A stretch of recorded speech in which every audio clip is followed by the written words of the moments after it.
तीन ते चार जणांचा मृत्यू झाल्याची प्राथमिक माहिती आहे. या मृत्यू झालेल्यांचा मृत कशामुळे झाले याची काही माहिती सिव्हिल रुग्णालयात प्राप्त झाली. आत्तापर्यंत आपल्याकडे सिव्हिल हॉस्पिटलमध्ये 9 ब्रॉड डेड आहे, म्हणजे डेड बॉडीज आणलेली आहेत आणि एक कळव्याला डेड झालेलं आहे. 9 ॲडमिट आहेत. त्याला दोघांना प्रायव्हेट हॉस्पिटलमध्ये शिफ्ट केलेलं आहे, सिरियस आहेत. 7 पेशंट सध्या कळवा छत्रपती शिवाजी महाराज रुग्णालयामध्ये ॲडमिट आहेत आणि त्याच्यावर तिथं ट्रीटमेंट चालू आहे.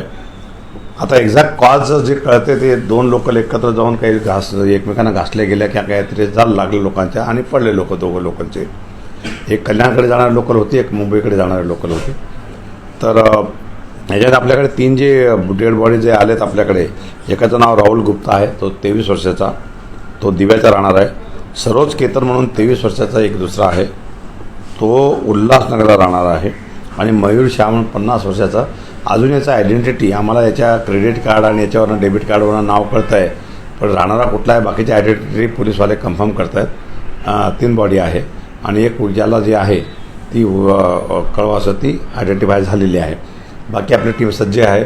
आपण जेव्हा ॲक्सिडेंटचं कळाला तेव्हा आपण इमिजिएटली तिकडे ॲम्ब्युलन्स, डॉक्टर वगैरे सगळं टीम पाठवली होती आणि तात्काळ या पेशंटना नजदीकच्या कळवा छत्रपती शिवाजी महाराज हॉस्पिटल इथे शिफ्ट करण्यात आलं आणि जे 3 बॉडी आहेत ते आपल्याकडे आलेले आहे. आता त्याची पंचनामा वगैरे चालू आहे आणि तात्काळ PM करण्याचे निर्देश देण्यात आलेले आहेत. सर, एकूण किती जण त्या ट्रेनमधून पडलेले होते आणि आता आपल्याकडे 3 लोक, त्या 13 लोक एकत्रित ट्रेनमध्ये पडले. त्याच्यातले तिथल्या तिथे 4 लोकांची डेथ झाली आहे. एकाला सिव्हिअर हेड इंजरी आहे, त्याला प्रायव्हेट हॉस्पिटलला शिफ्ट करण्यात आलेला आहे. दुसरा एक अब्डोमिनल ट्रॉमा आहे, ज्याला पोटाला खूप मार जबर लागलेला आहे, तोही थोडा सिरियस आहे, त्यालाही प्रायव्हेट हॉस्पिटलला शिफ्ट करण्यात आलं आहे. उर्वरित 7 पेशंट जे आहेत ते 7 कळवला रुग्णालयामध्ये ॲडमिट करण्यात आलं आहे आणि त्याच्या सगळ्या इन्व्हेस्टिगेशनपासून सगळ्या गोष्टी तिथे चालू आहेत. धन्यवाद.